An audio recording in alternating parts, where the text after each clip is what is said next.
Hello guys, welcome back to the channel and I hope मेरे सारे share भाई बिल्कुल ही बढ़िया होंगे। तो भाई किया ने रिसेंटली सिरोस को लॉन्च करा, आपको पता ही है, पर उनकी प्लानिंग उससे और ज्यादा ऊपर है। लुक्स तो अलग बना ही दी, फीचर्स की भरमार कर दी, सेफ्टी फीचर्स की भरमार कर दी। यहां पर रुक नहीं रहे हैं भाई, इनके वेरिएंट्स की डिटेल आ गई है। सबसे पहले तो उन्होंने ऐसा कुछ दिमाग लगाया है कि भाई पेल के रख देंगे नेक्सॉन को, 3XO ब्रेजा को। अच्छा, इनफैक्ट ये अपनी खुद की सोनेट और वेन्यू को भी बीट कर देंगे भाई, मुझे लग रहा है। अब जैसे जैसे इसके वेरिएंट्स के बारे में पता चल रहा है, लोगों को रियलाइज हो रहा है कि भाई ये लोग तो ज्यादा फीचर्स दे रहे हैं। अब सडनली लोगों को इसके लुक्स पसंद आने लगी है। कुछ कमेंट्स आ रहे हैं कि यार इतनी भी बुरी नहीं है, मैनेज तो कर ही सकते हैं। ऐसा एग्जैक्टली तभी हुआ था जब XUV 3XO आई थी, तो शुरू में लोग बोल रहे थे क्या कार बनाई है, अजीब सी लुक है, चपटी सी लुक है। पर जैसे ही महिंद्रा ने रेट अनाउंस करा कि भाई 7.5 लाख एक्स शोरूम है, 8.5 लाख बेस मॉडल मिल जाएगा ऑन रोड, भाई उसके बाद लोगों ने मेंटालिटी ही चेंज कर ली। अरे कोई बात नहीं यार, शोरूम में तो बहुत अच्छी लग रही थी। खैर, आज की वीडियो में बात करने वाले हैं सिरोस क्या नया कर रही है, वेरिएंट्स में क्या खास दे रहे हैं लोग, कैसे ये ब्रेजा, नेक्सॉन, 3XO इन सारी कार्स के ऊपर इनडायरेक्ट अटैक कर रही है। चैनल पे अगर आप नए हो सब्सक्राइब कर लेना। Let's start the video. नमस्कार, जय हिंद दोस्तों। आई होप सारे शेयर बढ़िया होंगे। तो भाई सबसे पहले तो ना इन लोगों ने क्या करा है, अपना बेस वेरिएंट जो है डिसकंटिन्यू कर दिया। पहले इनका HTE आता था, अब इन्होंने सीधा HTK कर दिया। स्टार्टिंग HTK से होगी। ये सेम स्ट्रेटेजी हमने नोटिस करी थी होंडा अमेज में। सो अब ना बेसिकली ये कुछ नया चल रहा है, यानी कि अब इसमें क्या होता है कि बेस मॉडल मिलता है खाली खाली, उसमें स्क्रीन नहीं होती, कुछ नहीं होता, कंपनी को भी कोई ज्यादा प्रॉफिट नहीं होता। कंज्यूमर जाता है करोल बाग या कोई भी मार्केट जो आपके इलाके में है, वहां पर आप उसे खड़े करते हो, फिर सोचते रहते हो इंश्योरेंस का क्या होगा, कोई तार ना कट जाए, कुछ ना कट जाए। बात तो सही है। तो यहाँ पर ना इन ब्रांड्स ने एक नई चीज ढूंढ ली है कि एक काम करते हैं भाई, हम ही लगा के सब कुछ आपको दे देते हैं। हालांकि इसकी शुरुआत इनडायरेक्ट वे में ना मारुति से हो गई थी गलती से, जब इन्होंने अरबैनो निकाला था। क्योंकि इन लोगों ने क्या करा है कि भाई लगा लगा कर देने लग गए अपना जो पैक वगैरह सब कुछ है। सो हम इनडायरेक्टली ये भी कह सकते हैं कि सिरोस भी अरबैनो की तरह हो गई है फिलहाल। यानी कि अगर आज की डेट में आप इसका बेस मॉडल लेते हो तो इसकी जो फीचर की लिस्ट आई है, फ्लश डोर हैंडल्स आपको मिलेंगे, 12 इंचेस का इंफोटेनमेंट सिस्टम आपको मिलेगा, जो हेडलाइट्स है वो आपको LED नहीं मिलेंगी, वो आपको हेलोजन लाइट्स मिलेंगी। इंस्ट्रूमेंट क्लस्टर मिलेगा आपको कलरफुल MID के साथ, यानी कि जो सोनेट वाला इंस्ट्रूमेंट क्लस्टर है ऑलमोस्ट वही चीज काइंड ऑफ आपको देखने को मिलेगी। स्टीयरिंग माउंटेड कंट्रोल्स मिलेंगे, यानी कि जो न्यू वाला स्टीयरिंग है ना किया का, वही मिलेगा जो अब आपने टॉप वेरिएंट में नोटिस किया था सिरोस के।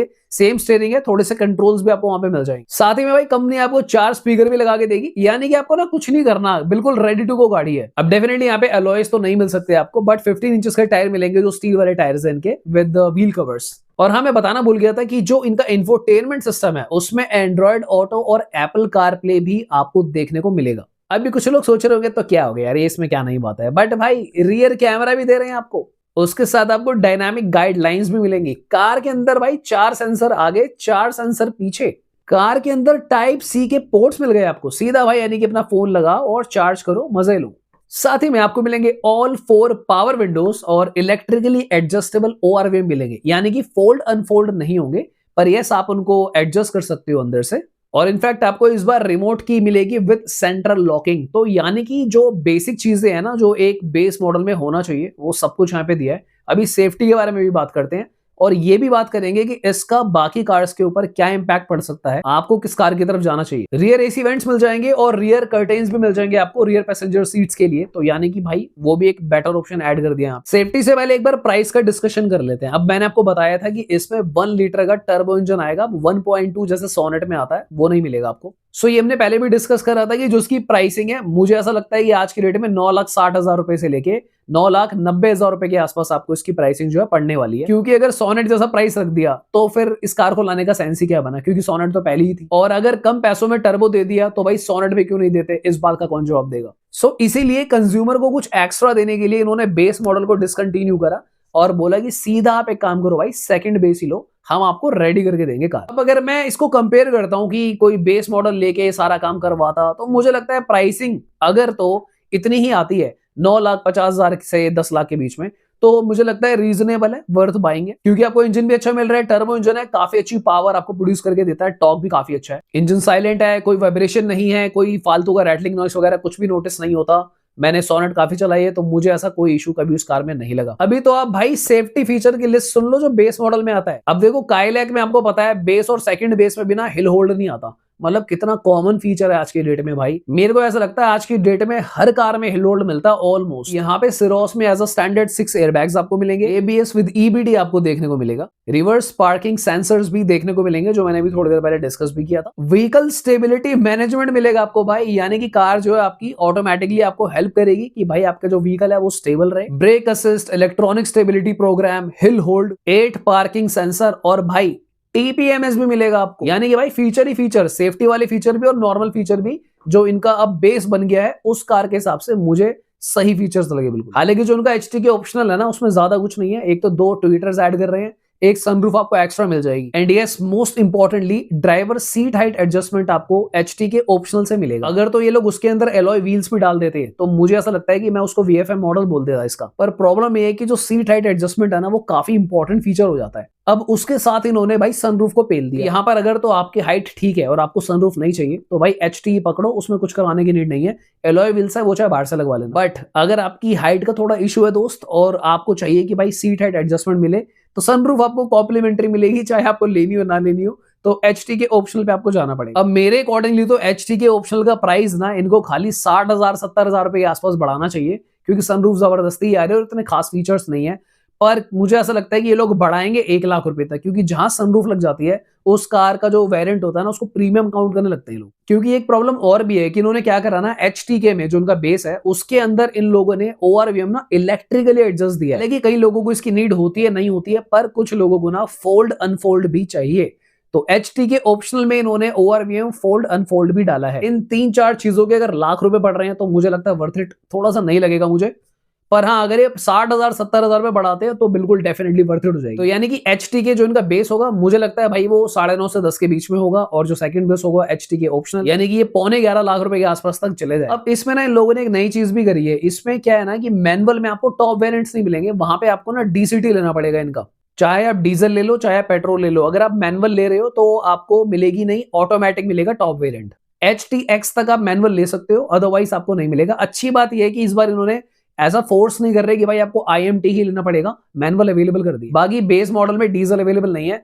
डीजल आपको HT के ऑप्शनल से स्टार्ट होगा। इसके बाद जो ऊपर इसका वेरिएंट आएगा वो फिर आएगा HT के प्लस। अब उसमें क्या है ना पैनोरामिक सनरूफ भी आपकी स्टार्ट हो जाएगी, 60/40 स्प्लिट सीट्स और है ना एलॉय व्हील्स भी इंट्रोड्यूस होंगे, पैनोरामिक सनरूफ आएगी, तो उसका प्राइस सीधा जंप मारेगा 1.5 लाख रुपए के आसपास। ड्राइव मोड आ जाएंगे, क्रूज कंट्रोल आ जाएगा, इनफैक्ट चारों डिस्क ब्रेक भी ऐड हो जाएगा। तो भाई अगला जो वेरिएंट बनता है HT के प्लस सीधा 1.5 लाख ऊपर ले जाओ उसको, तो यानी कि वो पहुंच जाएगा मुझे लगता है भाई 13-13.5 लाख रुपए के आसपास। चलो खैर मुद्दे की बात ये है यहाँ पे ना काफी लोग अभी भी कंफ्यूज हो रहे हैं कि यार काइलैक भी रिसेंटली आई थी, हमने काइलैक कमेंट बनाया था, हम पहले कंफ्यूज थे कि यार नेक्सॉन खरीदे या फिर 3XO खरीदे, फिर काइलैक आ गई, अब ये भी आ गई, तो क्या करें। देखो सबसे पहले तो ना मैं ये आपको रेकमेंड करूंगा कि इसकी जो लुक है ना आप लुक समझो, क्योंकि इस कार की जो रोड प्रेजेंस है ना वो सबसे कनेक्ट नहीं हो रही है। अब मैं ये भी नहीं कहना चाहता कि बहुत बेकार कार है, भोंडी कार है, बट टू बी ऑनेस्ट ये एक यूनिक कार है। इसकी जो ओवरऑल लुक है काफी अलग है। कुछ लोग इसे मिनी डिफेंडर कह रहे हैं, कुछ बड़ी वैगनआर भी कह रहे हैं, तो इसकी तारीफ भी हो रही है थोड़ी थोड़ी, पर बुराई थोड़ी ज्यादा हो रही है। अगर तो पर्सनली आपको इस कार की लुक पसंद आ रही है सबसे पहले, तो उसके बाद रास्ते आराम से खुल जाते हैं। आप उसके बाद फिर मॉडल्स की तरफ जाओ, आई मीन टू से वेरिएंट्स देखो, और जो वेरिएंट आपको समझ में आता है वो ले लो। क्योंकि देखो कार बुरी नहीं है, आई मीन कार का इंजन बहुत अच्छा है, कार के फीचर्स बहुत अच्छे हैं, प्रीमियमनेस एक लेवल ऊपर की है। बट अगेन उसके बाद जो नेक्स्ट लेवल प्रॉब्लम आएगी ना वो आएगी सेफ्टी को लेके, क्योंकि काइलैक सबको पता है भाई 5 स्टार लेवल मटेरियल है, नेक्सॉन 5 स्टार ऑलरेडी है, 3XO BN कैप में ऑलरेडी 5 स्टार ले आई है, तो यहां पर जाके ना कुछ किया को करना पड़ेगा। चाहे BN कैप में ये 4 स्टार ही ले आए, हालांकि एडास आता है तो लाने तो उसको भाई 5 स्टार चाहिए, पर अगर 4 भी ले आती है ना तो कंज्यूमर के लिए थोड़ा इजी हो जाएगा अपनी जजमेंट को बनाना। सो आज की डेट में सबसे बड़ी प्रॉब्लम इस कार को बुक करने से पहले जो लोगों को आ रही है, जैसा मुझे लोगों की ईमेल्स पे कमेंट्स पे क्वेश्चन आ रहे हैं कि लुक मुझे खुद ही नहीं समझ में आ रही भाई कि हम ये ले या ना ले। सेकंड, इस कार का जो प्राइसिंग है थोड़ा सा अपर जा रहा है और मुझे इतने फीचर्स की नीड नहीं। और तीसरा मोस्ट इंपॉर्टेंट की जो कार की सेफ्टी रेटिंग है उसका क्या। तो देखो इसके जवाब ना ऑलरेडी इन सारी बातों में है जो हम कर रहे हैं। सेफ्टी रेटिंग अगर आपके लिए प्रायोरिटी है तो आपको जल्दी भी है कार लेने की, तो उस कार की तरफ जाओ जिसके पास ऑलरेडी 5 स्टार हैं, क्योंकि कब इसका टेस्ट होगा, कब रिपोर्ट आएगी, भाई कुछ नहीं कह सकते। अभी तो कार के प्राइसिंग ही नहीं आए तो टेस्ट तो पता नहीं, फिर आपको पता ही है 6 महीने 5 महीने कुछ ऐसा टाइम लग ही जाता है। और अगर आप एक मिडिल क्लास फैमिली से आते हो, देखो इस जाल में मत फंसना। कई बार क्या होता है ना, डिजाइन इस तरीके से करे जाते हैं वेरिएंट्स कि एक एक फीचर को, जैसे फॉर एग्जांपल मैंने आपको बोला बेस मॉडल में काफी चीजें थी जो इन्होंने HT के करा, पर वहां पर एक बहुत important feature seat height adjustment नहीं है। इवन दो वो प्रैक्टिकली सेकंड बेस से स्टार्ट हो रहा है, तब भी वो हटा दिया, वो अगले में कर दिया। तो यहां पर क्या होता है, अब कंज्यूमर सोचता है कि यार और ऊपर जाऊं और ऊपर, फिर और ऊपर में क्या होता है ना, 1 लाख, 1.5 लाख, 70,000, 80,000 ऐसे बढ़ता जाता है। सो कहीं ना कहीं यू हैव टू रियलाइज कि कौन सा फीचर आपके लिए जरूरी है, क्योंकि देखो हर 1-1.5 लाख रुपए के ऊपर आपका लोन भी बढ़ रहा है प्लस इंटरेस्ट भी बढ़ रहा है। सो थोड़ा समझदारी जरूर दिखाना मेरे भाई। हालांकि आपकी पर्सनल चॉइस है, मुझे इतना कोई हक तो नहीं है मैं आपको इन बातों में बोलूं कि भाई क्यों खर्च रहे हो पैसे, बट क्योंकि आप लोग मेरी वीडियोस देखते हो तो आपके साथ शेयर करना हमारा फर्ज है। आज की जो वीडियो है इसका कोई ये मतलब नहीं है कि आप सिरोस मत लो और जाके मतलब काइलैक ले लो, ब्रेजा ले लो, नेक्सॉन ले लो, 3XL ले लो, आपका जो मन है वो लो, बट राइट अप्रोच से लो। एक गाड़ी का जो ओवरऑल पर्सपेक्टिव है, किसके लिए आई है, क्यों आई है, वो समझो। अगर आप हाईवेज पे फ्रीक्वेंट ट्रैवल करते हो, आपको लग्जरी एक्सपीरियंस करना है, आपकी जो फाइनेंशियल प्रोफाइल है काफी अच्छी है, और इफ इन केस अगर ये कार सेफ्टी रेटिंग में भी काफी अच्छा स्कोर ले आती है, तो डेफिनेटली भाई ये वर्थ बाइंग कार है। एक नया एक्सपीरियंस है बिल्कुल यार, लोगों को लगेगा कि भाई आपने कोई चीज खरीदी है। हाँ, बट अगर आप शोरूम पर जाओ, आपको खुद ही इसकी शक्ल नहीं पसंद आ रही, तो इसीलिए मत ले लेना कि भाई सब कुछ मिल रहा है इसमें। ऑलराइट गाइस, तो फिर आज की वीडियो के लिए इतना ही। अगर आपको वीडियो अच्छी लगी हो, please consider subscribing the channel. आप नीचे कुछ प्रोडक्ट्स भी देखोगे जो कि रिलेटेड है, कार एक्सेसरीज हैं। अगर आप चैनल को सपोर्ट करना चाहते हो, वहां से कुछ खरीद भी सकते हो। बाकी किसी को ईमेल कंसल्टेशन चाहिए हो, प्रीमियम सर्विस हमारी होती है, आप हमें ईमेल भी कर सकते हो। So thanks for watching, bye bye, take care.